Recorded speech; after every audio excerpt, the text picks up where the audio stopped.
Muy bien, chicos, habiendo escogido nuestro método de que se va a subir después el video, estamos grabando en estos momentos, ¿sí? Para que Jonathan lo pueda subir más tarde. En realidad creo que fue la mejor opción para estar más tranquilos, evitar interrupciones, o al menos el video ya se puede editar cuando uno borra la pizarra o si es que alguien vaya a salir de las oficinas o algo por el estilo, ¿no? Así que, chicos, vamos a continuar nuestro repaso. Vamos a pasar a las evidencias de la evolución. Evidencias de la evolución parece algo en realidad bastante sencillo, pero tenemos que tener mucho cuidado con el tema de los ejemplos, ¿no? La paleontología sabemos que es una evidencia de la evolución, bueno, obviamente, la paleontología va a trabajar con todo lo que son restos fósiles, sean huesos, sean dientes, sean hojas petrificadas en roca, sean restos calcificados, sea lo que sea, ¿sí? Cualquier evidencia de vida pasada. La paleontología nos brinda no solamente las evidencias de seres vivos que han habitado antes en nuestra Tierra, sino también nos va a brindar, por ejemplo, el seguimiento de rutas migratorias, que es algo muy interesante y también va de la mano con el proceso de biogeografía. ¿Sí? ¿Por qué? Porque la biogeografía nos indica en la actualidad la distribución de las especies de acuerdo a sus procesos evolutivos. Un ejemplo que yo siempre les pongo a mis estudiantes en clase y que se los puedo dar ahora, que hay un poquito más de tiempo, ¿sí? Es, por ejemplo, con el tema del oso perezoso. Todos sabemos que el oso perezoso viene en el proceso evolutivo de los mamíferos gigantes. Ustedes saben que nuestra época, la época de los mamíferos, viene después del periodo Jurásico, obviamente cuando desaparecen los grandes depredadores, ¿sí? Motivo por el cual, cuando el mamífero empieza a avanzar, viene la era de los mamíferos gigantes y uno de ellos era el oso perezoso. El oso perezoso, chicos, el inicial, el primitivo, era desde el piso hasta donde termina la pizarra. Por eso se llamaba mamífero gigante, ¿sí? Y era de la costa y cazaba en el mar. Se metía al mar a nadar, por eso es que el oso perezoso hasta el día de hoy tiene los brazos muy, muy largos. El perezoso que conocemos en la actualidad es un perezoso que vive en la selva, que es pequeño, no tiene dos o tres uñas y demás características, pero bastante lento. Y ahora, ¿qué tiene que ver el oso perezoso gigante con el tema de la paleontología y la biogeografía? Es que, chicos, lo que sucede es que sus restos fósiles fueron encontrados efectivamente en la costa. En los desiertos de Ica se encontraron restos completos, esqueletos completos de este animalito, evidenciando de esta manera su proceso de migración. ¿Recuerdan el último, por historia, ¿no? Deben de recordar el último proceso de glaciación, cuando todo el planeta se congela, el estrecho de Bering y todo lo demás, ¿sí? Cuando todo se va congelando, recuerden que en América del Sur hubieron 3 puntos que no se congelaron. 2 en Brasil, ¿no? Que lamentablemente estuvieron incendiándose, que son cunas de biodiversidad, y 1 aquí en Perú, que es nuestro santuario de Megantoni, como ya se los había contado, ¿sí? Entonces, cuando ellos han empezado a migrar desde la costa hacia Megantoni, obviamente hay evidencias. Gracias a los restos fósiles nos brinda una evidencia de cómo era su modus vivendus, de acuerdo al resto fósil, ustedes saben, ¿no? De acuerdo a la forma de los huesos, es cómo es que tenían la musculatura o los dientes y demás. La paleontología, chicos, como dicen los paleontólogos, es cuando los muertos hablan, ¿no? Algo por el estilo. Tengan mucho cuidado, no menosprecien ninguno de estos, porque si te viene una pregunta para razonar con cada uno de estos ítems, no te vayas a confundir. La anatomía comparada es uno de los que más viene, sobre todo los que van al área de letras también. ¿Por qué? Anatomía comparada, recuerden que nosotros tenemos 2 tipos de estructuras, ¿sí? Las estructuras análogas y las estructuras homólogas. En las estructuras análogas, recordemos que análogo es cuando es una estructura diferente, pero tiene la misma función, ¿sí? Y las homólogas tienen función diferente, pero tienen mismo origen, ¿sí? Aquí es diferente origen, misma función. Y homóloga es mismo origen, pero diferente función. ¿Y a qué nos referimos con esto? Chicos, nos referimos a lo siguiente. Análogas, por ejemplo, el ala de una mariposa, el ala de un ave, el ala de un murciélago, ¿sí? Son estructuras diferentes. ¿Por qué? Porque tienen diferente origen. El ala de una mariposa es de exoesqueleto, pero le sirve para volar, o sea, tiene esa función, igual que la de un ave, ¿no? O la de un murciélago. En el caso del ave del murciélago, son vertebrados, ¿no? Las plumas de queratina, la piel también contiene queratina, ¿sí? En el caso de estructura análoga es diferente origen. Uno es una mariposa, es un artrópodo, un insecto, ¿verdad? Y el otro es un vertebrado. Tienen diferente origen embrionario. Quiere decir que no tienen ni ecto, endo, meso. Sus tejidos de los cuales han surgido no son los mismos, diferente origen.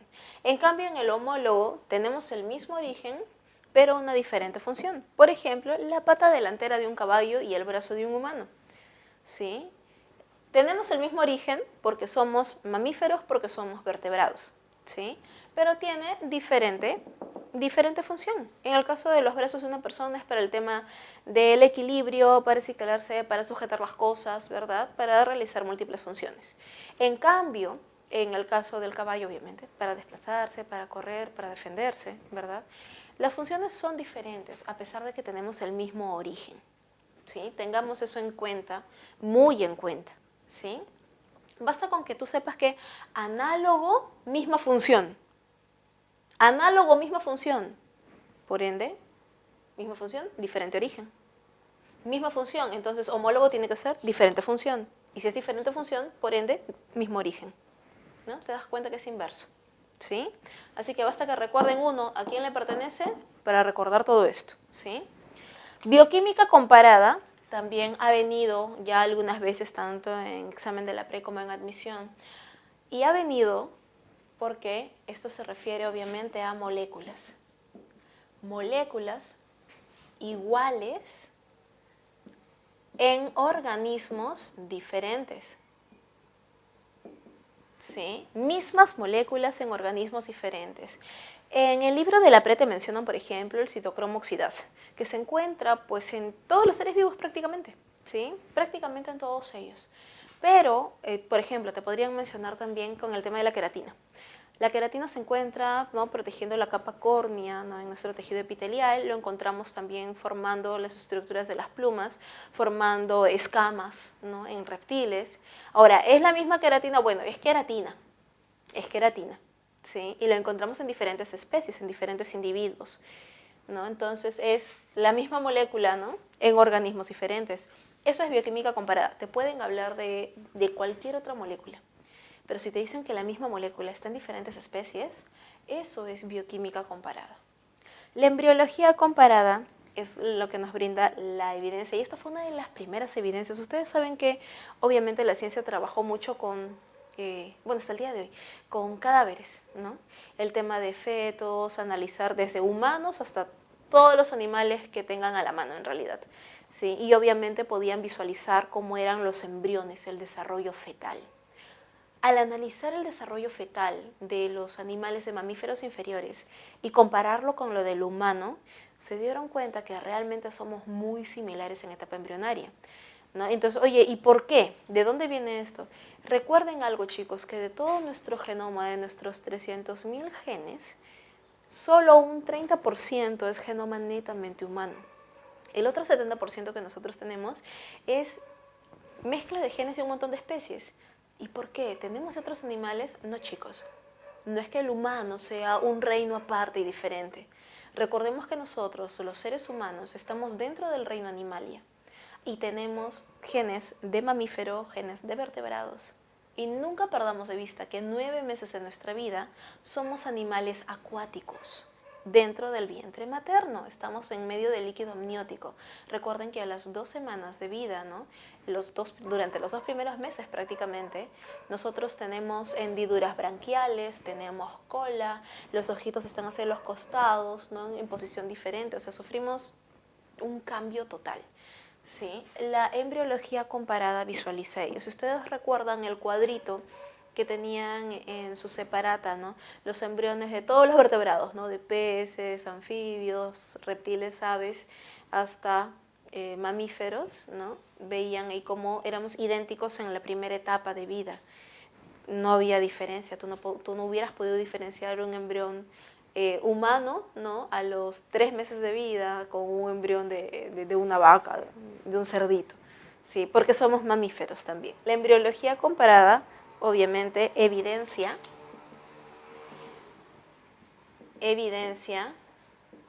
nuestra evolución, o en realidad nuestros ancestros evolutivos, ¿sí?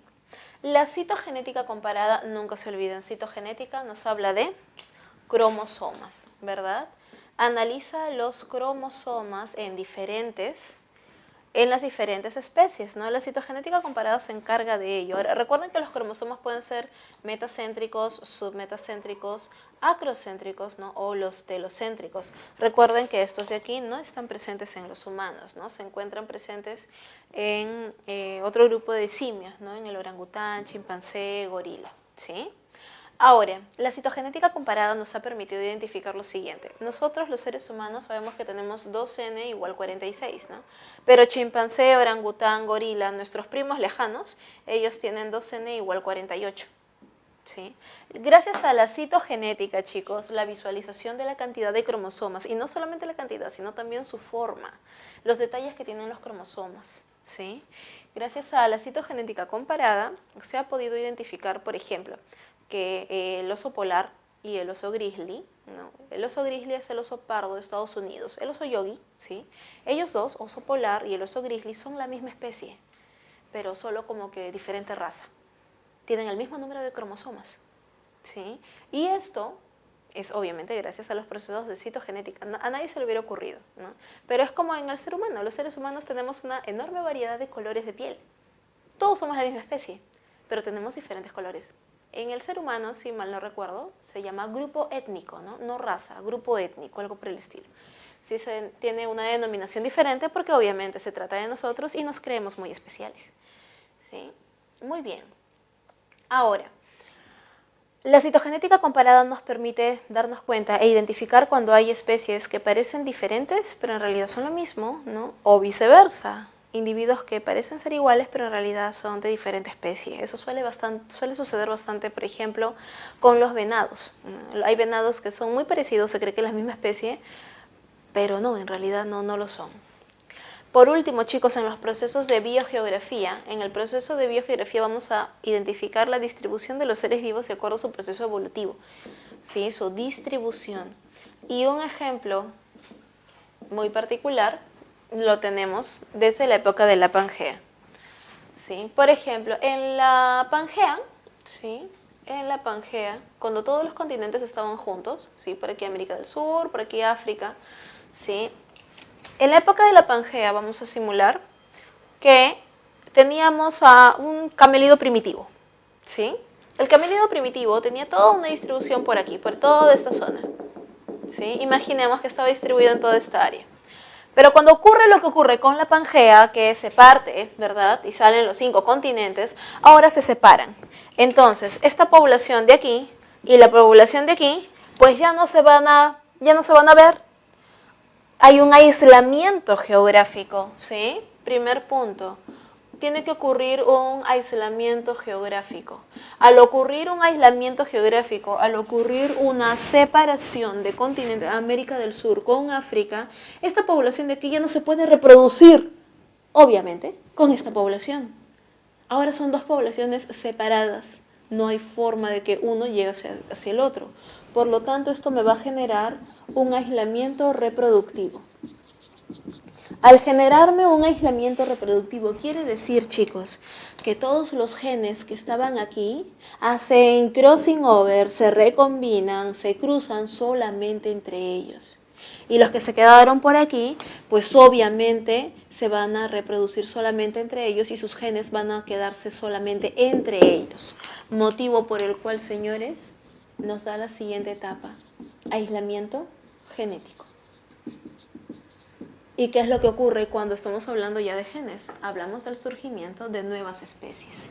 Por eso es que en América del Sur, señores, surge la llama, la alpaca, la vicuña, el guanaco, ¿sí?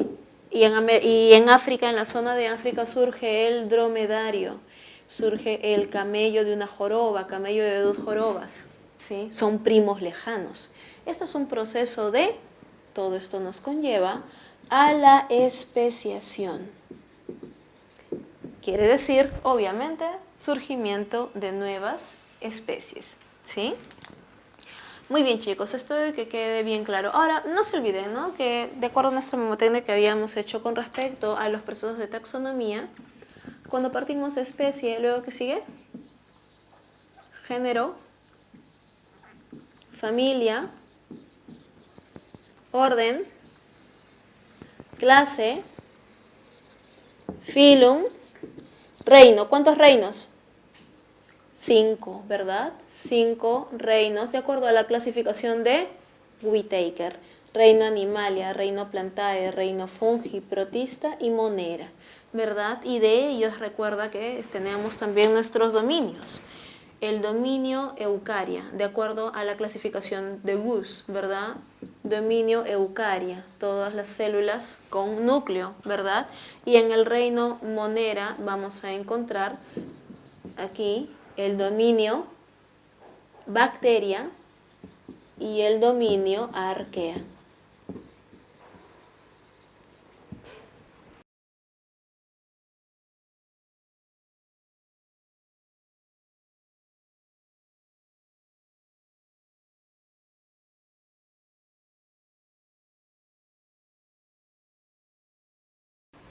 Y a ver, chicos, ya para acabar con este capítulo, que es la parte más engorrosa, bueno, todos creo que ya conocen por el tema de historia, ¿no?, de la evolución de los Australopithecus, de los Homo, o sea, eso es recontra conocido.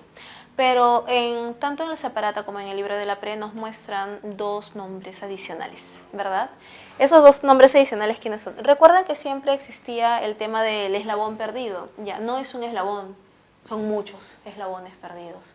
Sí, nosotros tenemos un punto aquí. Sabemos que en el proceso evolutivo nos hemos separado, ¿verdad? Nos hemos separado por aquí. Por aquí obviamente ya está el chimpancé moderno, ¿no? Los chimpancé, orangután, gorila, ¿sí? Todos ellos están por acá, ¿sí? Y nosotros estamos por aquí. El hombre moderno, el hombre actual, ¿no? Cromañón, ¿sí? Ahora, nosotros sabemos que por aquí se van a encontrar los Australopithecus, los Homo, ¿verdad? Ustedes saben que hay varias hipótesis. Pero ¿a quiénes vamos a encontrar aquí? Aquí nosotros se han encontrado aquí dos individuos.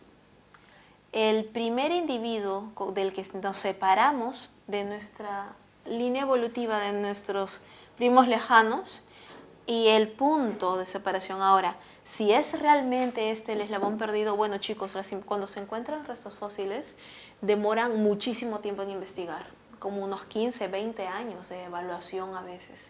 Y aquí nosotros hemos encontrado a Sahelanthropus chadensis, y por aquí el primer homínido encontrado, digámoslo de esta manera, el primer homínido encontrado es Ardipithecus ramidus. Estos dos nombres, obviamente, no les son nuevos. Ustedes ya los conocen porque estaban en la separata. Ardi, simplemente, o Ardipithecus ramidus, sí, es el primer ya que va a evolucionar hacia nuestra rama, ¿verdad?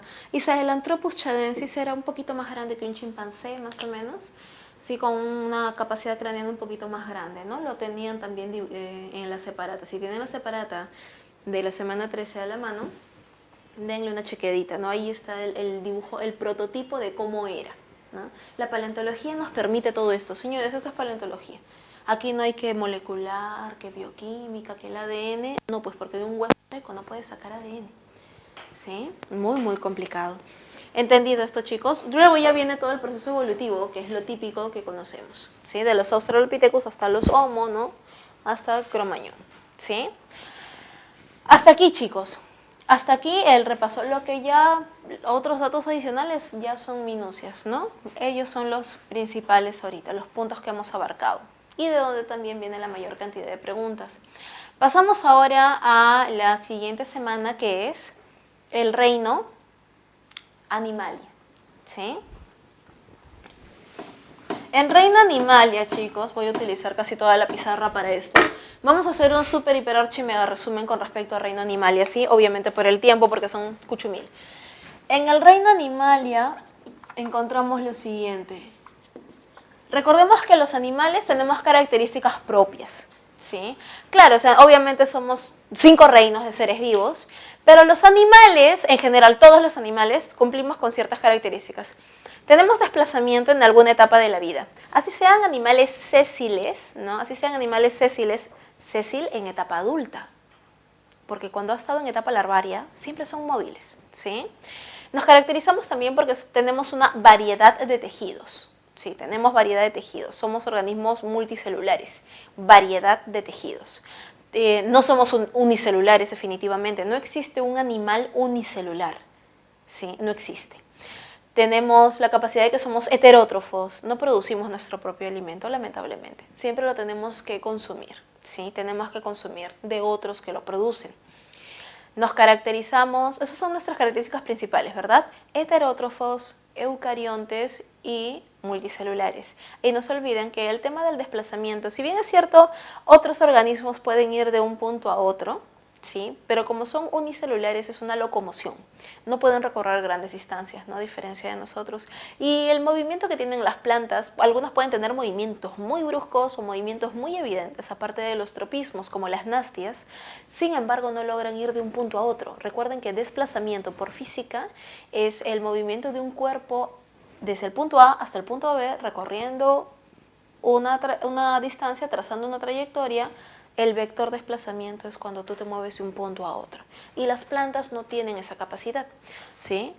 Ahora, en el reino Animalia, la clasificación principal que nosotros tenemos es de acuerdo a la cantidad de tejidos que vamos a tener. Por eso nosotros encontramos aquí a los animalitos que son ablásticos. Tenemos a los diblásticos y tenemos a los triblásticos.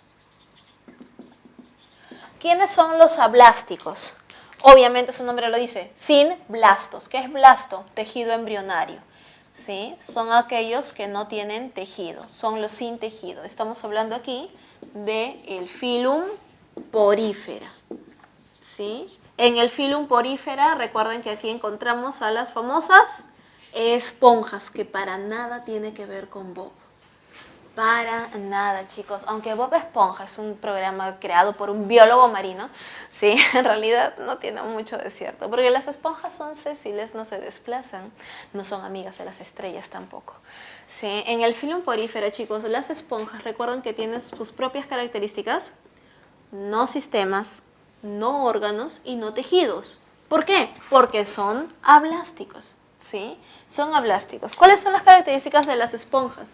Recuerden que la esponjita tiene un orificio, ¿no? Por donde ingresa el agüita, sale, ¿verdad? Dependiendo de la especie, puede ser al revés también, ¿sí? Pero recuerden que es un animal filtrante. Tiene un orificio por donde entra para que pueda tomar el alimento, ¿no? El fitoplancton o el zooplancton, que están los nutrientes en el agua. Entonces, tiene sistema digestivo incompleto. No tiene sistemas, nunca se olviden de eso, no hay sistema. Poríferos siempre vienen en los exámenes porque les encanta hacer caer a la gente, obviamente, en la trampa. El porífero no tiene sistemas, ¿sí? Nunca se olviden de ello. El orificio se llama el ósculo, ¿sí? Va a hacer digestión gracias a la presencia del coanocito. ¿Se acuerdan del coanocito? La célula con collar y flagelo, ¿no? Y aquí en el interior realiza la digestión intracelular, ¿sí? Son características típicas de la esponja. Tiene la presencia de coanocito. Presencia de espículas. ¿Recuerdan las espículas? ¿Sí? Vamos a poner solamente palabras clave, ¿sí? Vamos a ir poniendo palabras clave y las voy a ir explicando. Las espículas, recuerden que estas pueden ser de silicio o pueden ser de calcio, ¿no? Dependiendo la especie de la esponja. Es aquello que le brinda la forma, le brinda soporte, le brinda el tamaño, ¿sí? Que va a tener todo el cuerpo. Oye, pero tiene entonces tejidos. Lo que posee este animal son pseudotejidos, ¿sí? Estos se organizan, claro que reaccionan, ¿no? Pero no hay un sistema. Como no hay un tejido propiamente establecido, por lo tanto, en el orden, ¿no? No hay tejido, no hay órgano, no hay sistema. Sin embargo, sí hay individuo. Sí hay el reconocimiento de un individuo, por si acaso, ¿sí? Recuerden que ellas pueden reproducirse de manera sexual cuando generan la larva. ¿Se acuerdan que yo les había explicado eso? La esponjita genera su larvita y es móvil en etapa larvaria, pero sésil en etapa adulta, ¿sí? O también puede ser asexual cuando se reproduce por gemación. Recuerden que para sentir y coordinar respuestas simplemente tiene efectores aislados, ¿no? No tiene un sistema nervioso como tal, son solo efectores aislados.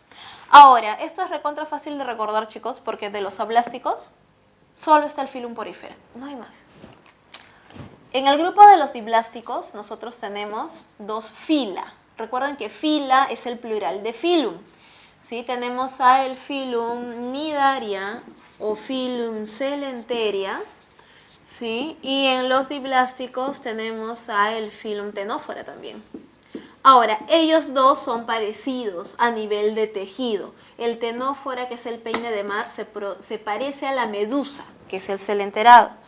¿Sí? En nidarios o celenterios tenemos la presencia de la hidra, la anémona, también llamada actinia, ¿sí? La presencia de medusa, los corales, ¿sí? Y en el filum ctenófora tenemos al famoso peine de mar, ¿no? De cuerpo globoso, que sus tentáculos tienen más tentaculitos chiquitos, semejando obviamente un peine, ¿no? De ahí viene su nombre, cuerpo globoso, no se olviden, y tiene varios tentáculos con esas formas. Un nado muy bonito. ¿Y cuál es la diferencia entonces con una medusa? Bueno, este tiene cuerpo globoso, tiene un aparato digestivo más complejo. En cambio, en el caso de la medusa sabemos, ¿no? Que tiene sistema digestivo incompleto. Primera característica. Aquí ya vemos sistemas, ¿no? Obviamente, son diblásticos. ¿Y qué tejidos tiene un diblástico? Ecto y endo. Recuerden que el mesodermo es el último en formarse, ¿sí? Diblástico tiene ecto y tiene endo. Por lo tanto, dime qué tejidos se originan del ecto y qué sistemas se originan del ecto y qué sistemas se originan del endo. Eso es necesario, obviamente, para también poder deducir. Sabemos que del ecto, ¿verdad? De la piel viene obviamente la zona del epitelio, viene el sistema nervioso, ¿verdad? Un sistema nervioso básico, porque sabemos que un sistema nervioso complejo como el nuestro deriva tanto del ecto como del meso, ¿sí? Pero en este caso ellos van a tener obviamente ya sistema nervioso, pero un sistema nervioso, digamos, no muy complejo, ¿no? Tienen red nerviosa, ¿sí? Tienen red nerviosa y en el caso de medusa recuerden que tiene ganglios, ¿sí? Tiene ganglios. Van a presentar también, obviamente como ya hay endo, también tiene el ano boca. Encontramos sistema digestivo incompleto. Se reproducen por gemación, como es el caso de las hidras, ¿no? Y a ver, ¿qué más encontramos por aquí? No tiene sistema circulatorio, no lo necesita, hace intercambio directo con el agua, ¿sí? Encontramos también, a ver, sistema digestivo, sistema circulatorio, reproducción, sistema nervioso, ¿sí? La respiración, al igual que la circulación, de igual manera es por difusión directa, intercambio, ¿sí? Elimina CO2 porque obviamente es un animal y toma el oxígeno disuelto en el agua, ¿sí? En el caso del filum ctenófora se parece muchísimo, ¿no? Sobre todo a nivel de tejido, solamente que el peine de mar, chicos, adicional a ello, tiene luminiscencia propia. Los peines de mar son muy bonitos, muy simpáticos a la vista, ¿no? A la vista nomás, porque recuerden que nidario, celenterio tienen los nematocistos con sustancias urticantes o veneno. Claro, para nosotros es simplemente que la medusa nos pone un tentáculo encima y nos genera una roncha, ¿no? Para nosotros porque somos mamíferos terrestres, pero obviamente un animal acuático obviamente va a ser veneno, ¿sí? Y cuando ingiere la medusa, por ejemplo, un pescadito, un animalito, se lo come, recuerda que tiene digestión primero extracelular porque las enzimas ingresan a la cavidad y luego las partículas del alimento ingresan a las células para culminar la digestión con digestión intracelular, ¿no? Eso lo habíamos visto en la semana número 6 del sistema digestivo. Ahora, en el grupo de los triblásticos, recuerden que aquí tenemos ecto, tenemos endo, Y tenemos mesodermo, o sea, aquí ya tenemos las 3 capas germinales, las 3 capas embrionarias completas, ¿sí? Pero al tener las 3 capas embrionarias completas, vamos a encontrar que hay mayor complejidad. La presencia del mesodermo nos genera todos los demás tejidos ya que encontramos en medio. Recuerda que meso es medio, ¿sí? Y vamos a encontrar una estructura que no está en todos los animales, pero sí nos da mayor complejidad, que es el celoma. Por ello, tenemos el surgimiento ahora del grupo de los acelomados, pseudocelomados y los celomados verdaderos, ¿sí?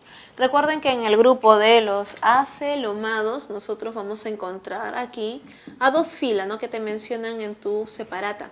Te mencionan a el filum platyhelminthe, ¿sí?, y al filum nemertia. Eso te lo mencionan en la separata, no en el libro. En el libro no están los nemértidos, ¿sí? En el filum platyhelminthe recordemos que encontramos aquí 3 clases, ¿no? La clase turbelaria, donde está la planaria, la clase cestode y trematode, ¿sí? Aquí es donde se encuentra planaria, ¿no?, la tenia y la duela o fasciola hepática. Recuerden que ellas dos son de vida parásita y ella es de vida libre, ¿sí?, la planaria. Y recuerden que los cestodos ha venido bastante en examen porque ellos no tienen sistema digestivo. Absorben todos los nutrientes directamente a través de su piel, ¿sí? Y en el caso de los nemértidos, ellos son los famosísimos gusanos marinos, ¿no?, que suelen nadar, tienen un nado también muy simpático. Ahora, en el caso de la planaria, porque planaria es una de las que más viene, planaria y cestodes son los que más vienen, ¿sí? En el caso de la planaria, recordemos ese animalito con manchitas oculares, una faringe retráctil, el ano boca, ¿verdad?, sistema digestivo completo, tiene todos los sistemas muy ramificados, tiene la capacidad de la autofagia, ¿verdad? ¿Se acuerdan? Puede autocomerse porque obviamente puede regenerarse. Pueden realizar el proceso de autofagia, ¿no?, el proceso de autodigestión. Recuerden que aparte está su sistema, ya ahora sí ya tiene sistema excretor, ¿sí? Están los protonefridios, formados por las células flamígeras, no células en forma de flama, que le permite el proceso de excreción. Nunca vayamos a confundir, por favor, el sistema digestivo con el sistema excretor, sistemas totalmente diferentes, ¿verdad? La función, obviamente, del sistema excretor es filtrar, ¿no?, filtrar y poder eliminar todos los desechos del metabolismo, en cambio, de todo el metabolismo. En cambio, en el caso del sistema digestivo, a través, ¿no?, del ano boca salen exclusivamente los desechos de la digestión. Sí, recordemos que tiene 2 tipos de reproducción y esto también es muy importante. Si tú partes a la planaria a la mitad, tiene el proceso de regeneración, ¿verdad? Pero obviamente las planarias no se están partiendo a la mitad para poder reproducirse. Ellos tienen reproducción sexual, ¿sí? Pero nunca te olvides, son hermafroditas, ¿sí? Son monoicas, ¿sí?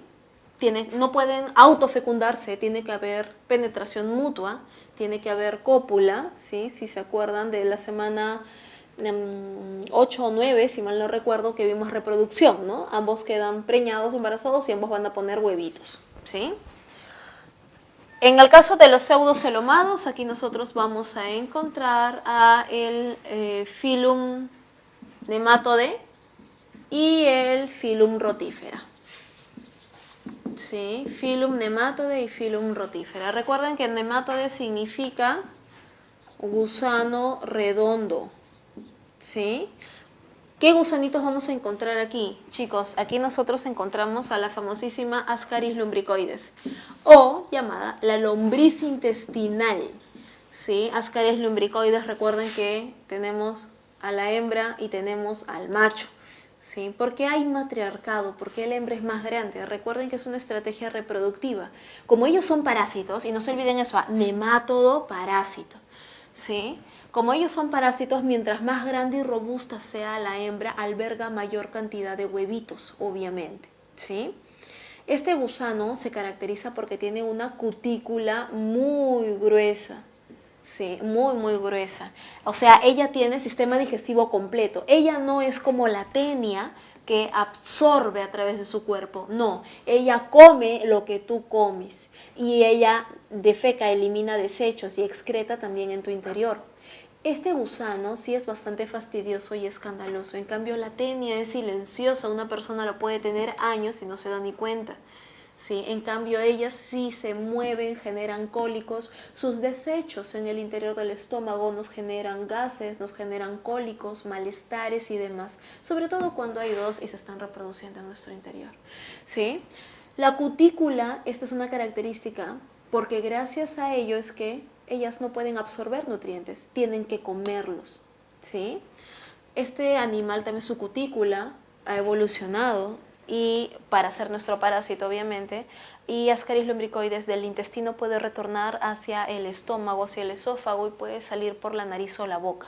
Si alguna vez han visto una imagen de parásitos saliendo por la nariz o por la boca de una persona, son estos de aquí. Su cutícula es tan resistente, chicos, que resiste incluso el ácido estomacal. Bueno, y eso es un poco obvio, ¿no? Porque recuerden que los huevecillos, tanto de la tenia como de Ascaris, también ingresan por vía oral. Uno se los come y no los digerimos, ingresan a través de nuestras vellosidades intestinales. ¿Listo? Aquí también tenemos otro simpático representante que son los Oxyurus. ¿Sí? Los Oxyurus, recuerdan, ¿no? Son los vermicularis, ¿sí? Los que generan la oxuriosis en los niños y en los perros, ¿sí? Enterobius vermicularis. Sí, ellos son los famosos oxyurus, ¿no? Que generan mucha comezón en la zona perianal por la generación del prurito, ¿no? Que es cuando los oxyurus ponen huevitos alrededor del ano de los niños. Al generar obviamente comezón, el niño sale con su manito, ¿no? Repleta de huevitos, puede autoinfectarse, ¿no? O cuando invita a alguien, ¿no? Los demás comen y obviamente la mano está contaminada. Son estrategias reproductivas que tienen estos parásitos, ¿sí? En el filum rotífera encontramos al famoso rotífero, ¿sí? El famoso rotífero, que es un animalito, es un invertebrado, pero nunca te olvides, por más pequeño que sea, nunca lo menosprecies. Sí, en el caso de los rotíferos, este animalito tiene sistema digestivo completo, o sea, tiene todas las características de un pseudocelomado. Pero se llama rotífero porque su piecito, esta zona de aquí, su piecito rota. ¿Lo recuerdan? ¿Sí? Ahora, en la parte de su boquita tiene una estructura trituradora conocido como el mástax. Esto ha venido infinidad de veces en los exámenes. ¿Sí? El mástax es la estructura trituradora porque él se alimenta de crustáceos también muy pequeñitos. Los rotíferos son pequeñísimos, microscópicos, transparentosos. Están en aguas estancadas, en lagunas, lagunillas, pero aguas limpias, obviamente, ¿no? Por eso están en peligro de extinción también. ¿Sí? Ahora, en el grupo de los celomados vamos a encontrar a todititos los demás. Vamos a encontrar a el filum Artrópoda. Vamos a encontrar, vamos a dejar un poquito más de espacio porque sabemos que ellos son bastantes, ¿sí? Vamos a encontrar a el filum Annelida. Vamos a encontrar a el filum Mollusca. Vamos a encontrar a el filum Equinodermata. Vamos a encontrar a el filum Hemicordata.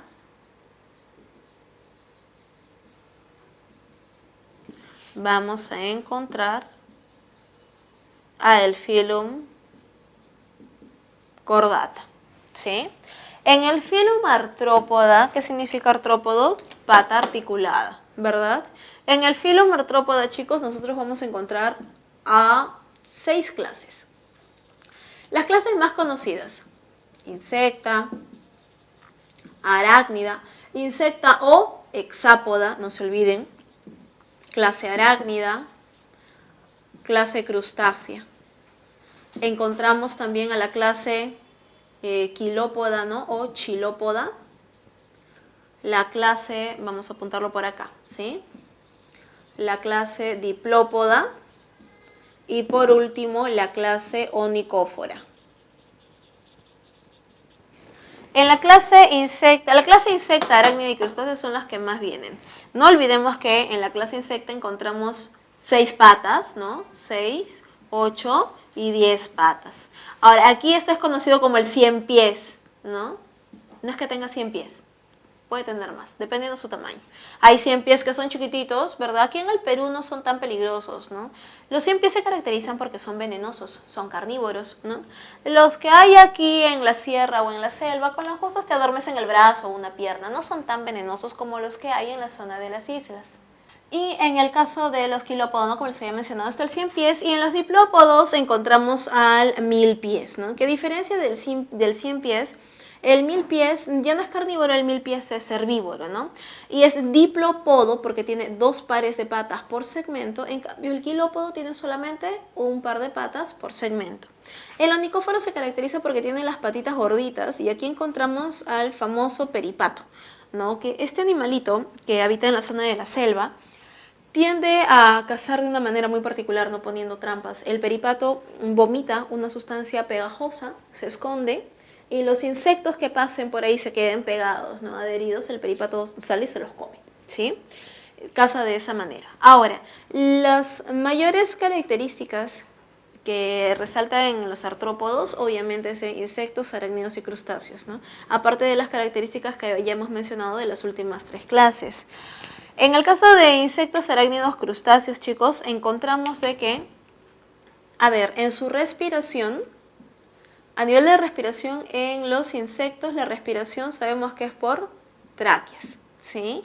En el caso de los arácnidos, las tráqueas se modifican en forma de lamelas para formar el llamado pulmón en libro, ¿sí?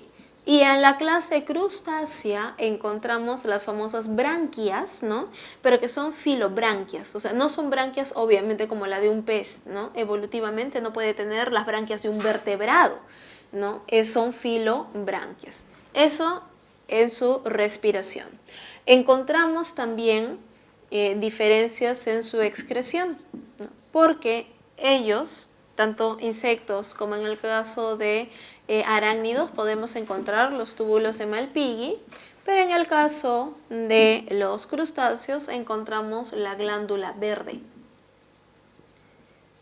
¿Sí? Recordemos que en insectos su cuerpo está dividido en cabeza, tórax y abdomen, mientras que en los arácnidos cefalotórax y abdomen, al igual que en los crustáceos que también tienen cefalotórax y abdomen, todos, hasta el cangrejo, solo que el abdomen es pequeñito en el cangrejo y está doblado hacia adelante. La glándula verde en los crustáceos se encuentra en la parte superior del cefalotórax, ¿sí? Y es para la excreción, no se olviden. Las características en común que tienen todos ellos es que poseen sistema circulatorio abierto, ¿sí? Tienen reproducción sexual, tienen dimorfismo sexual, ¿sí?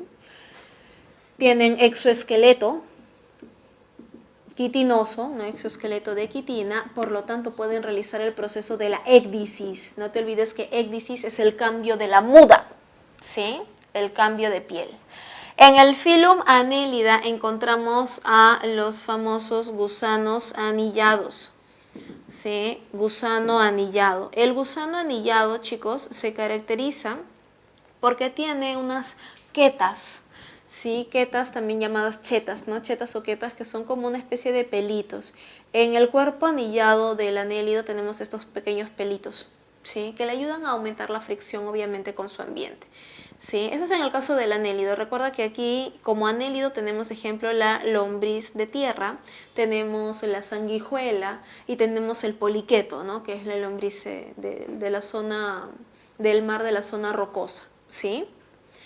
El gusano anillado se caracteriza porque él ya posee sistema circulatorio cerrado, posee incluso sangre con glóbulos rojos, ¿no? Diferentes obviamente al del humano, pero tiene esas características, ¿sí? Algunos mencionan que tiene 4 pares de corazones, que tiene 8 corazones, pero no, en realidad son simplemente ensanchamientos del vaso sanguíneo, nada más, que obviamente tiene proceso de contracción, y a eso le llaman corazón en un invertebrado. Encontramos también que este animalito es monoico. Nuevamente el gusano vuelve a ser hermafrodita, pero recuerda, monoico insuficiente, se alimenta de detritus, posee sistema digestivo completo, ¿sí? Excreta ya no por protonefridios, sino ahora tiene nefridios, ¿sí? No nefrón, todavía no, tiene nefridio, ¿sí? En el caso del filum molusca, recuerda que aquí encontramos tres clases, ¿no? Encontramos gastrópodos, encontramos bivalvos y cefalópodos. Ellos tres son los moluscos. El molusco se caracteriza porque tiene cuerpo musculoso y porque tiene una conchilla. Esa conchilla puede ser tanto externa como también puede ser interna, ¿sí? Los moluscos tienen características propias también como sistema circulatorio abierto, excepto, recuerda, excepto cefalópodos. Ellos tienen sistema circulatorio cerrado. Se caracterizan también, vamos a ponerlo con azul para que se diferencie, se caracteriza porque también son monoicos, nuevamente, insuficiente. Pero recuerda, excepto cefalópodos. Ellos tienen sexos separados, ¿sí? Ellos son dioicos. Se caracteriza también porque tiene sistema nervioso ganglionar, ¿no? En el caso del cefalópodo, recordemos que aquí él posee cerebro primitivo, ¿sí? Esto es lo que nosotros encontramos de manera principal en los moluscos, ¿no? En el caso de los caracoles, en el caso de los gastrópodos de manera general, ¿no? En los caracoles vamos a encontrar la presencia del llamado manto, que es un tejido especializado que produce carbonatos de calcio, ¿sí? Para la regeneración de la conchilla, ¿no? Solo en algunos casos, ¿eh? Cuando se raja la conchilla, se rompe, se puede regenerar, pero no es tampoco que va a ser inmortal y que así lo pise, se regenera, no, o sea, se muere, ¿no? Obviamente. En los equinodermos encontramos animales estrictamente marinos, ¿sí? Recordemos, encontramos la estrella de mar, erizo de mar, pepino de mar, sol de mar, todo de mar, estrictamente marinos. Los equinodermos tienen características muy peculiares. Recuerden que tiene sistema circulatorio cerrado, ¿sí? Un sistema circulatorio cerrado pero radial, ¿sí? Encontramos la presencia de pedipalpos y también ambulacros, ¿sí? Que les sirven para adherirse a la roca para sujetar los alimentos para cazar. Encontramos que ellos tienen un anillo nervioso. Obviamente tiene sistema nervioso radial, ¿no? Pero resalta el anillo nervioso que se encuentra alrededor del esófago, ¿sí? Encontramos también en estos animalitos que ellos son dioicos, ¿ah? Son dioicos, ellos poseen sexos separados, son dioicos pero sin dimorfismo sexual, ¿sí? Sin dimorfismo sexual. En el filum Hemicordata encontramos a un animalito muy particular, conocido como el balanogloso. El balanogloso es una especie de, parece como un gusano, ¿sí? Pero es un gusano bien raro. Es un gusano que tiene la porción cefálica, tiene la cabeza, tiene la zona de la probóscide, viene la zona del cuello, viene su cuerpo, ¿sí? Pero está como que cada parte de su cuerpo está como que dividido en órganos. La zona cefálica, la zona de la probóscide, encontramos la zona branquial también, ¿sí? Donde están sus branquias, es acuático, vive enterrado principalmente en la arena, ¿sí? Encontramos la porción hepática, la porción genital, la porción intestinal, o sea, se llama hemicordado porque tiene una notocorda en posición ventral, lo cual ya es raro. Sí, es atípico, porque los cordados no tenemos la notocorda en posición principalmente dorsal, es la más estable, ¿no? El balanogloso es como que estuvo en un proceso evolutivo y se quedó hasta un punto, ¿sí? La notocorda la tiene en posición ventral y el cuerpo es como que está segmentado en órganos, ¿sí? Y en el caso de los cordados, nosotros aquí encontramos tres subfilas, ¿sí? Tres subfilas. Encontramos al subfilum Urocordata, encontramos al subfilum Cephalocordata y encontramos al subfilum Vertebrata, obviamente el nuestro el último, ¿sí? Porque es el de mayor complejidad, ¿sí? Y subfilum Vertebrata. En el subfilo Murocordata recordemos que encontramos a la Asidia.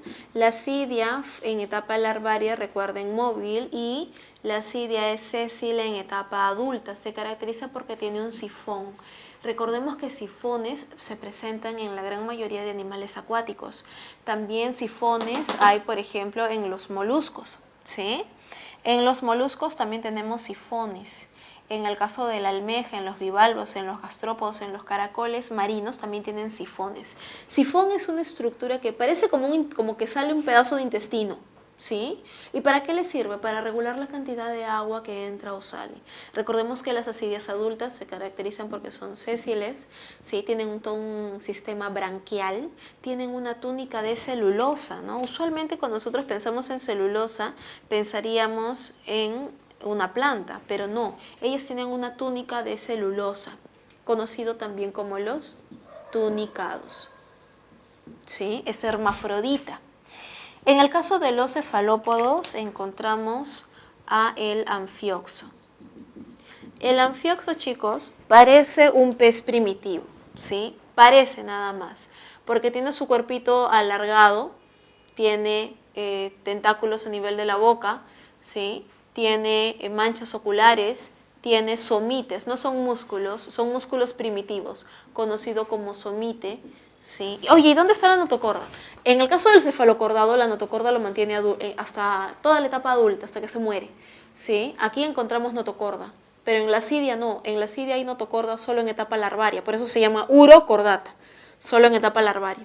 En el caso del anfioxo encontramos notocorda, ¿no? Desde la cabeza hasta la porción caudal de la cola. Sí, lo tiene toda la vida. Los anfioxos son pequeños, aproximadamente entre 7 a 10 centímetros de tamaño, dependiendo de la especie. Y ellos se encuentran enterrados en la arena. O sea, cuando tú vas a la playa, una playa de arena blanca y que esté limpia, 20 metros a la profundidad hacia abajo, enterrado en la arena, ahí es donde se encuentran los anfioxos, ¿sí? Sus células, en Europa hay unas zonas en donde realizan el cultivo de anfioxo e incluso se hacen injertos con células madre de anfioxo hacia humanos. Son más compatibles, ¿no? Evidentemente es nuestro origen, ¿no? Es prácticamente nuestro origen acuático, además que somos del mismo filum, ¿no? En el subfilum vertebrata, chicos, aquí vamos a encontrar obviamente aquí a nuestras 5 clases, en donde estamos también nosotros, ¿no? La clase Pisces, la clase Anfibia, ¿sí? La clase Reptilia, la clase Aves y la clase Mammalia. Recordemos que en la clase Pisces sabemos que están obviamente los peces, ¿verdad? Los peces pueden ser ostieicties o puede ser condricties, ¿no? Los peces óseos o los cartilaginosos, ¿sí? En la clase anfibia, obviamente, todo lo que son anfibios, ¿no? Ranas, sapos, renacuajos, cecílidos, ¿verdad? Se caracterizan, a diferencia de los peces, aunque sus huevitos son muy parecidos, ¿sí? Recuerden que los anfibios son semiacuáticos.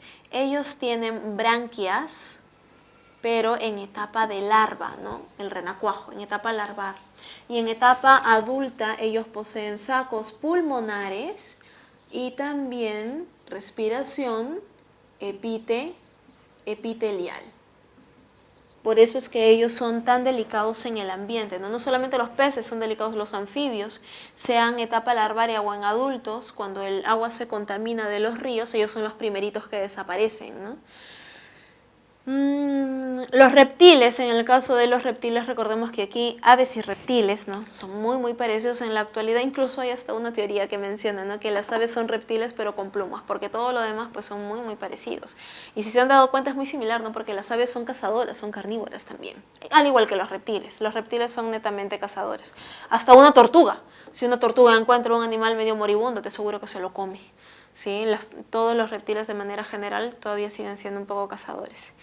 Ahora, aves y reptiles poseen la famosísima cloaca, ¿verdad? Que es por donde sale el huevo. Recuerda que la cloaca es un orificio, una una estructura distensible, no es ano, no es un esfínter. Los esfínteres pueden contraerse, en el caso de la cloaca no, pero recuerda que la cloaca tiene conexión con 3 sistemas en total. Por aquí, sistema digestivo por donde pasan las heces, por aquí el sistema excretor por donde viene la orina, este es el uréter, y por aquí el sistema reproductor por donde sale el huevo. ¿Sí? A través de la cloaca sale todo, ocurre todo. ¿Sí? Encontramos que en el caso de los mamíferos, nuevamente encontramos divisiones, 3 grupos más. Encontramos aquí a los monotremas, marsupiales y placentarios. Obviamente nosotros estamos en este último grupo. ¿Sí? Monotremas, marsupiales y placentarios. En el grupo de los monotremas recordamos que aquí está Perry, ¿no? El ornitorrinco, y encontramos a el equidna, ¿no? Que son animalitos muy particulares con características que parece que fuera una mezcla, ¿sí? De varios animales, ¿no? Pero recuerden que los monotremas se caracterizan porque también tienen cloaca, ¿sí? Marsupiales, encontramos aquí aquellos que tienen marsupio, ¿no? El canguro, el koala, siempre se menciona a ellos, pero en el Perú tenemos marsupiales, sí, y por montones. Solo que son como pequeños roedores, ¿no? Que tienen un saquito adelante en la parte superior. Recuerda que se llama marsupial porque tiene el marsupio y porque su cuerpo no es capaz de desarrollar un organismo vivo en su interior. O sea, su útero es muy pequeño. Por eso es que tienen el marsupio. ¿Sí? La bolsa o marsupio reemplaza al útero porque cuando nace el marsupial en estado fetal se mete el marsupio y dentro del marsupio se aferra a una de las tetitas de la mamá para alimentarse hasta culminar su desarrollo. ¿Sí? Tiene un desarrollo externo. Y en el caso de los placentarios, obviamente la presencia de la placenta en donde la cría se desarrolla en el interior de la madre, le absorbe todos los nutrientes hasta culminar su desarrollo, hasta el nacimiento. ¿Sí?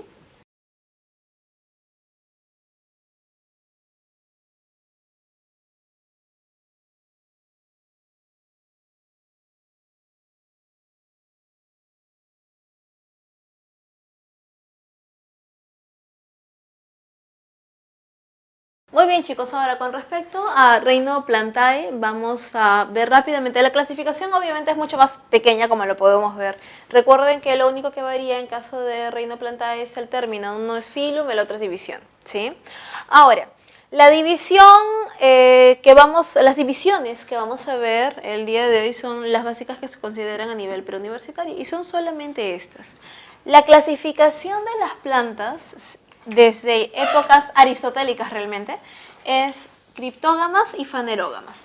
Cripto significa oculto, gama viene de gameto, semilla, ¿no? Con la semilla oculta. Es que antes se creía que todas las plantas tenían semilla, ¿sí? Así como antes también se creía que los hongos eran plantas, y ahora sabemos que no es así, ¿verdad? Criptógamo con semilla oculta y fanerógamo obviamente con semilla visible, ¿sí? ¿Quiénes son las criptógamas? El grupo de algas, el grupo de musgos y el grupo de helechos. Recuerden que en la división clorofita vamos a encontrar obviamente las algas verdes que poseen clorofila. Recuerden que ellas pueden ser filamentosas, ¿no? Como las que están en las peceras, ¿no? O también pueden ser laminares, como en el caso de la lechuga de agua. Ellas son las más parecidas a las plantas superiores, no se olviden de eso, las clorofitas. En el caso de las crisofitas, ellas suelen tener diferentes tipos de carotenos o xantófilas, en realidad, diferentes colores, porque las crisofitas hay algunas que incluso logran brillar en la oscuridad, ¿sí? Las crisofitas se caracterizan porque son unicelulares, ¿sí? Las que son unicelulares, llamadas también diatomeas. Ellas tienen una conchilla de sílice, ¿sí? Tienen una conchilla de sílice y en el interior tienen a la celulita, ¿sí? Unicelular, a veces tiene flagelos hacia el exterior. Ellas son las responsables, ¿no? De las mareas rojas, son las que en alguna época del año el mar presenta luminiscencia, ¿sí? Crisofitas unicelulares, conocidos también como las diatomeas. Recuerden que gracias a esta conchilla de sílice tienen formas ¿no? Y tienen muchas ornamentaciones, formas muy variadas, ornamentaciones muy particulares. Ellas son microscópicas, obviamente, tienen formas hermosas, pero no se pueden visualizar a simple vista. Las rodofitas, por otro lado, son conocidas como las algas rojas y su pigmento es la ficoeritrina, eritro de eritrocito, glóbulo rojo, ¿no? La ficoeritrina. Ahora, las rodofitas, acá nosotros tenemos como su máximo representante a Chondracanthus chamisoi. ¿Lo recuerdan? El famoso yuyo. ¿Sí? Ahora, el yuyo ya les había explicado, ya les había contado de que el yuyo es rojo cuando está vivo, ¿no? Cuando está en el agua. Cuando lo extraen del mar obviamente se muere y su color se oxida, o sea, la ficoeritrina se oxida y se torna de color verdoso. En el caso de las feofitas, aquí tenemos las algas pardas. Recuerden que ellas son algas gigantes, ¿sí? Poseen de pigmentos carotenos, xantófilas, ¿sí? Ellas pueden medir aproximadamente 100 metros de largo, forman los bosques marinos. Recuerden que de ellas se extrae el agar-agar o la gelatina vegana o vegetariana. En el caso de los briófitas encontramos a los musgos, que son plantas bastante pequeñitas, ¿verdad? Recuerden que ellas pueden ser hepáticas o pueden ser también foliares, ¿sí? Las que tienen folios son las que tienen hojitas pequeñitas, ¿sí? En las pteridofitas, y recuerden, ellas no tienen ni xilema ni floema, ninguno de estos 5 primeros grupos, ¿sí? En la división pteridofita, aquí nosotros vamos a encontrar a los helechos, ¿sí? Y los helechos, recuerden que tienen su hoja conocida como el fronde, ¿sí? Fronde o fronda con los esporangios agrupados en estructuras conocidas como soros, ¿no? Recuerden, chicos, que los helechos, aquí recién se puede visualizar xilema y floema, ¿sí? Y de pteridofitas en adelante inicia el grupo de las traqueofitas, ¿sí? Traqueofitas porque a partir de ellas es que empieza la visualización de, obviamente, tráqueas, ¿no? Que sería el xilema. Estos términos de traqueofitas son términos también bastante antiguos, ¿sí? Así como criptógamo, fanerógamo, podría venir en el examen, puede ser una forma de, ¿sí? De clasificarlas también, ¿no? En traqueofitas y aquellas que no tienen sistema como tal, ¿no? Sistema para flujo de nutrientes o de sustancias. Ahora, angiospermas y gimnospermas. Recordemos que en los angiospermas nosotros vamos a encontrar 2 clases. Encontramos a la clase monocotiledonia y la clase dicotiledonia.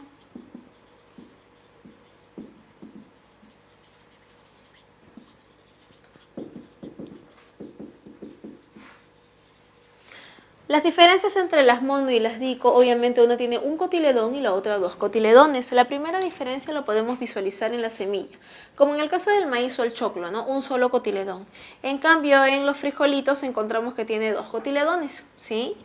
En el caso de las flores que poseen estas plantas, la monocotiledonia, recuerden, flores trímeras, mientras que la dicotiledonia tiene flores tetrámeras, ¿no? O pentámeras, ¿sí?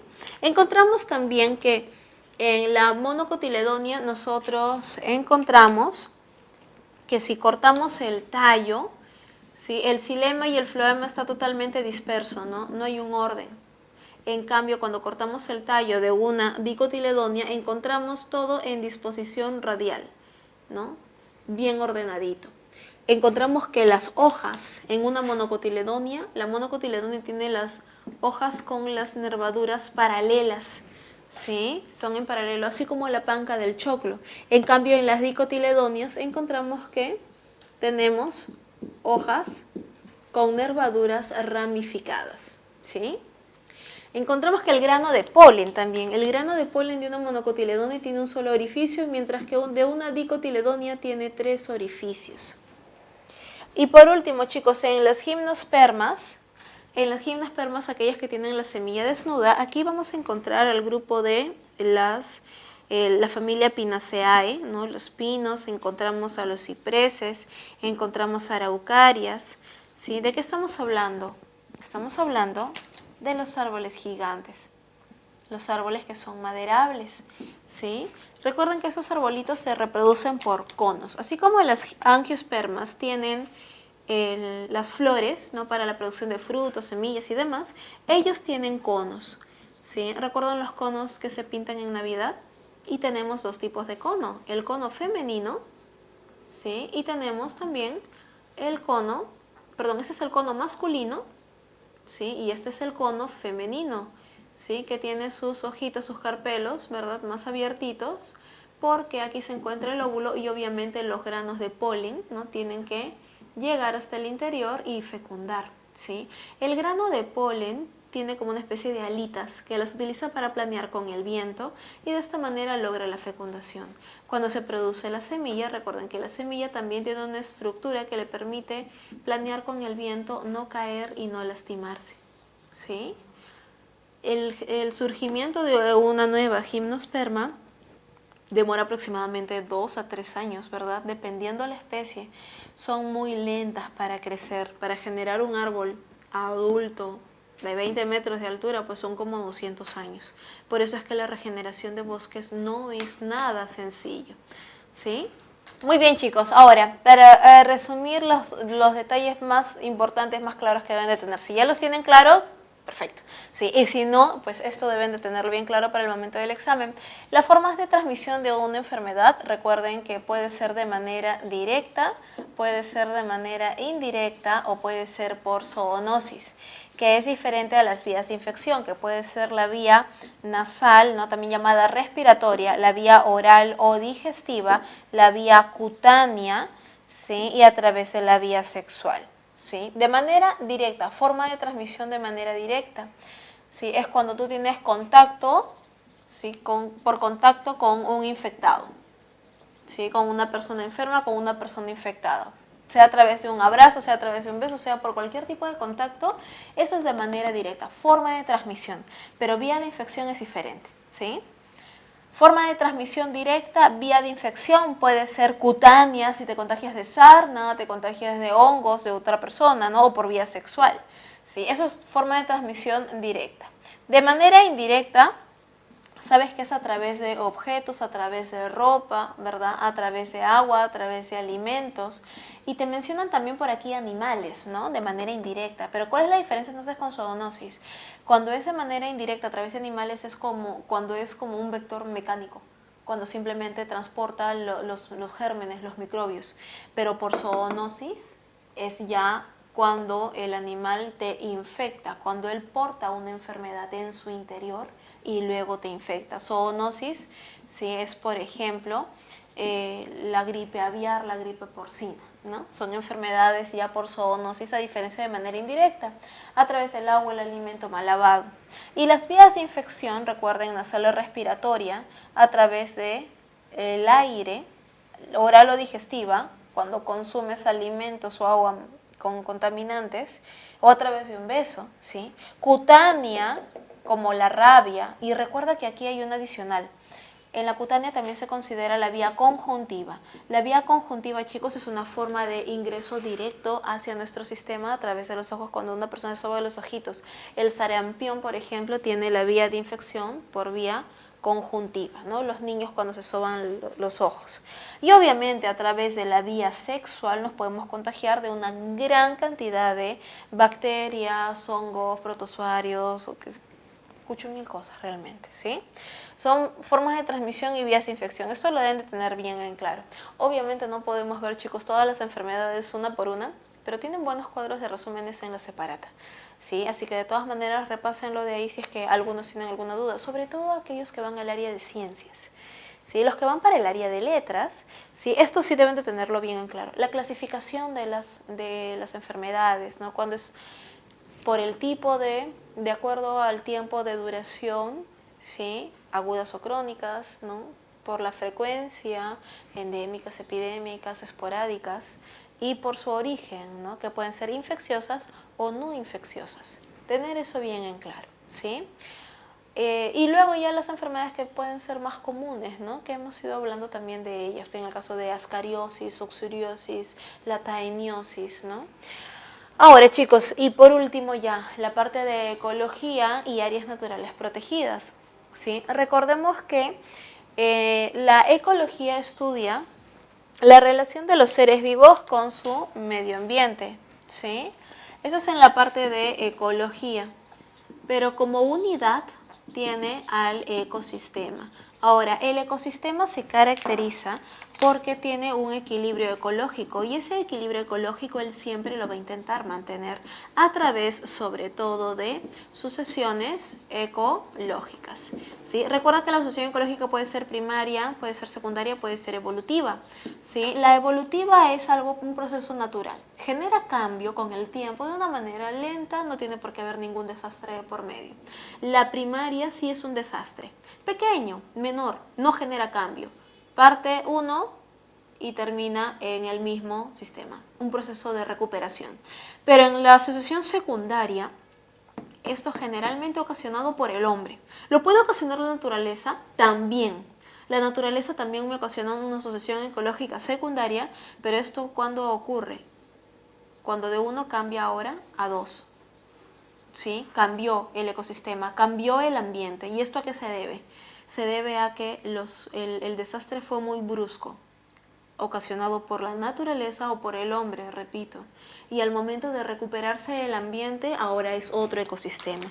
Recuerden, señores, que la capacidad de recuperación, la capacidad de soporte, de aguante de un ecosistema, se llama resiliencia. ¿Sí? La resiliencia es la capacidad de soportar perturbaciones de un ecosistema. ¿Sí? No se olviden las relaciones, ustedes ya saben esto, ecosistema, biotopo, biocenosis, ¿verdad? ¿Sí? ¿En qué se basa esto? En realidad todo lo que nos une ya es la cadena trófica, ¿no? En donde tenemos a los productores, consumidores primarios, secundarios, terciarios, carroñeros, los desintegradores, todo retorna a la tierra. Recuerden que en la biocenosis nosotros vamos a encontrar las famosas relaciones interespecíficas y las relaciones, ¿no?, intraespecíficas, que eso también lo habíamos visto en clase de manera muy detallada, ¿sí? Recuerden que hay algunas inter e intra que se parecen. Por ejemplo, cuando entre ellos se ayudan y luego se separan. Recuerda que aquí se llama cooperación y aquí se llama compensación, ¿no?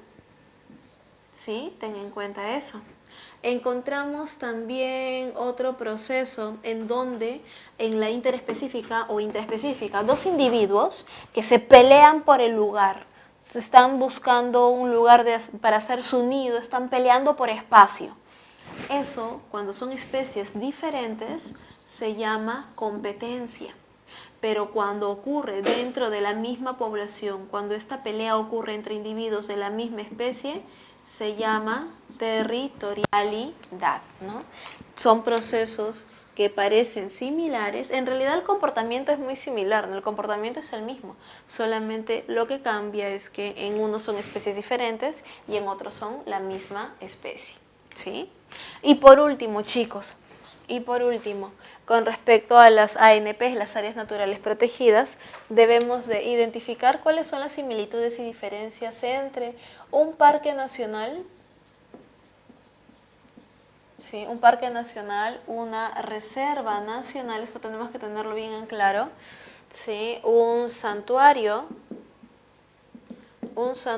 nacional y un santuario histórico. Estas 4 categorías son las principales, ¿sí?, son las principales de todas las ANP. Sabemos que hay cotos de caza, reservas paisajísticas, áreas de conservación regional, ¿sí?, pero estas 4 son las principales. Un parque nacional se caracteriza porque es intangible. En el caso de la reserva, no es intangible. Ella permite la explotación controlada, ¿sí?, de los recursos naturales, ¿sí? Esto obviamente con permiso del MINAMI y el MINAGRI. Permite la explotación. En cambio, el santuario, su nombre lo dice, obviamente es intangible, ¿sí? Intangible, los santuarios. El Parque Nacional, chicos, es muy extenso, tiene una gran extensión y esa gran extensión se debe a que usualmente protege ecosistemas o incluso en algunas zonas protege incluso biomas completos. O sea, son bastante grandes, ¿sí? Obviamente protege toda la flora, fauna, toda la biodiversidad que puede albergar un bioma único en nuestro país. ¿Sí? En cambio, la Reserva Nacional también es extensa, también es grande, pero se encarga de protege zonas, protege áreas de reproducción. Recuerden que una reserva nacional es un área en donde hay mucha reproducción, mucha producción de recursos. ¿Sí? Hay mucha reproducción, esto quiere decir renovación del recurso natural, ¿sí? Sean plantas o sean animales, como la Reserva Pampa Galeras, por ejemplo, ¿no? El Parque Nacional permite, no se olviden, el turismo y la investigación, ¿sí? Igual que la Reserva Nacional, ¿no? Permite turismo e investigación, ¿sí? Un santuario nacional, chicos, es bastante pequeño. A comparación de los otros, es pequeño, ¿sí? ¿Por qué? Porque usualmente protege un hábitat, ¿sí? Un lugar para proteger a una población o en algunos casos tal vez una comunidad, ¿no? Sí, pero ya es mucho más reducido. También permite el turismo y la investigación, ¿sí? Todos permiten ello, ¿sí? Y un santuario histórico también es pequeño, no es muy extenso. Es pequeño porque protege un escenario geográfico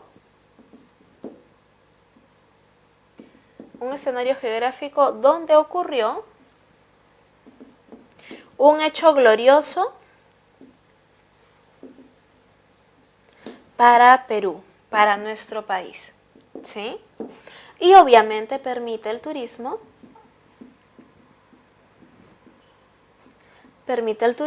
y la investigación,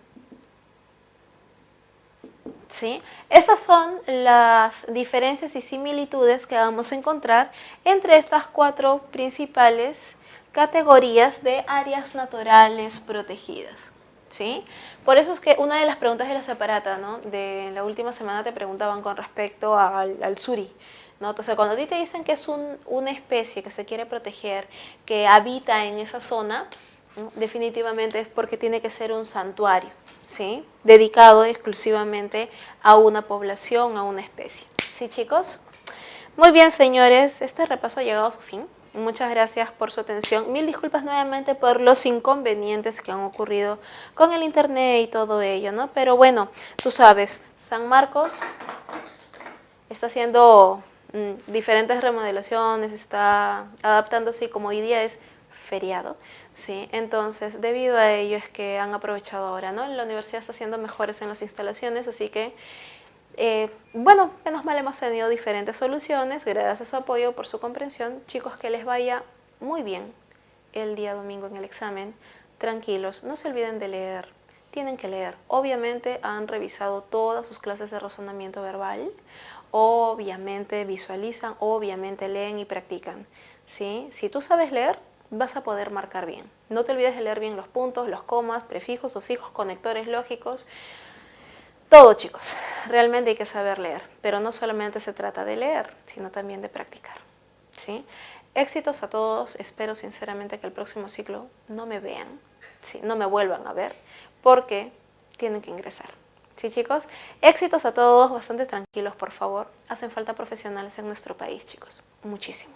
Hacen falta buenos profesionales y, obviamente, para eso van a estar ustedes. Cuídense mucho, chicos, éxitos. Y si es que no van por la pre, pues admisión será, señores, ¿sí? La competencia a nivel nacional no está para nada mal. Cuídense mucho.